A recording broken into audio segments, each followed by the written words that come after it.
Y acerca de este tema, hoy también queremos profundizar, ir un poco más allá y tratar de entenderlo mejor. Para eso saludamos a nuestra invitada, Margarita Cadavid, internacionalista y profesora universitaria, quien ya nos acompaña aquí en el CES. Margarita, bienvenida. Buenas noches, Paula, ¿cómo estás? Bueno, antes de que nos metamos específicamente en el tema kurdo, me gustaría conocer su percepción acerca de qué es lo que está pasando, porque hablábamos hace 2 minutos acerca de la independencia en Cataluña. También veíamos esta semana la propuesta de ETA para que el País Vasco siguiera como ese mismo rumbo. Y ahora también tenemos a los kurdos.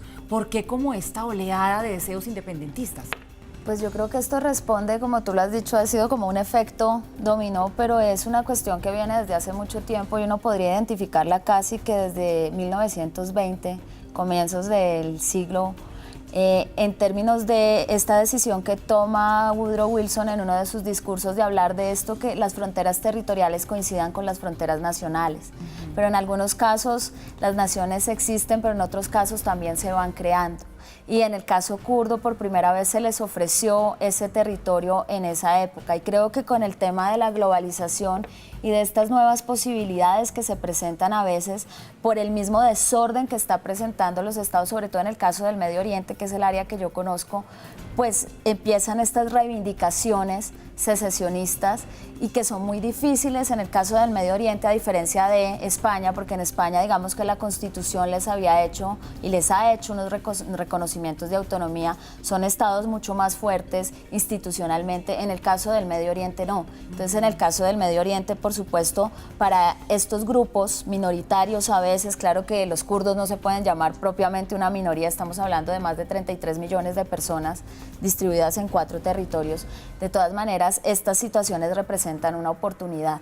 Mire, sobre eso me gustaría que nos detuviéramos para poner en contexto a la gente y que lo pueda entender mejor, porque entender realmente la realidad de los kurdos no es fácil.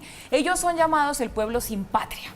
¿Por qué? ¿Qué es lo que pasa? Son 33 millones, pero no tienen un territorio realmente.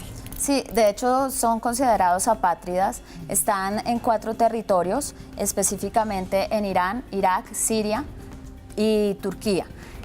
A los kurdos se les había prometido, como estaba diciendo anteriormente, en la Primera Guerra Mundial, en la conferencia de paz, ellos llegan con su mapa de este va a ser el Kurdistán. Y resulta que lo más cerca que estuvieron de lograr eso fue el Tratado de Sèvres en 1920. Pero el Tratado de Sèvres fue, digamos, Ankara nunca lo reconoció. Ankara, Turquía dice, esto no va, y pues Mustafa Kemal Atatürk, defendiendo la integridad territorial, impide que eso llegue a un final feliz para los kurdos. Pero también hay que entender que el proyecto kurdo no es un proyecto de una sola nación. Cada uno de estos grupos, porque uno entiende a los kurdos como si fueran uno solo y resulta que aquí hay tribus, hay diferentes religiones y el proyecto político es diferente en cada caso. Y ocupando diferentes territorios. Además, los kurdos están en Irak, están también en Siria, Turquía e Irán. Imagínense. Son esos 4. Entonces, algunos les reconocen derechos, derechos no políticos, sino derechos culturales. Entonces, su lengua la pueden utilizar, como es el caso de Irán. Pero se oponen firmemente a cualquier intención independentista. En el caso de Irak, su evolución ha sido un poco diferente. Y en el caso de Irak, la evolución del pueblo kurdo ha sido diferente por varias razones. La primera es Barzani. Barzani no el que tenemos ahora, sino padre. Barzani padre crea el Partido Kurdo Iraquí y logra por primera vez en 1946 establecer una autonomía kurda no en Irak, sino en Irán.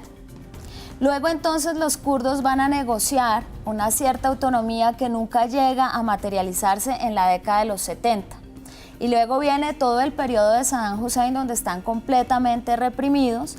Y tenemos pues la famosa operación Anfal de 1988, donde son atacados con armas químicas, cuestión ante que la comunidad internacional ante esto guardó, digamos, silencio, aunque hubo resoluciones, digamos, en contra, nunca se dijo quién había sido el culpable. Qué complicado, porque realmente todo un rompecabezas la historia de los kurdos. Pero bueno, con un 92% a favor del sí, ganó esta consulta por independizarse de los kurdos allí en Irak. Pero esta consulta no es vinculante. Entonces, ¿qué viene ahora para ellos? ¿En qué situación quedan? Porque ellos dicen además que después de este resultado lo que quieren es negociar. Sí, bueno, me voy a devolver un poquito aquí en la historia para explicar un par de cosas para ubicarnos en este momento.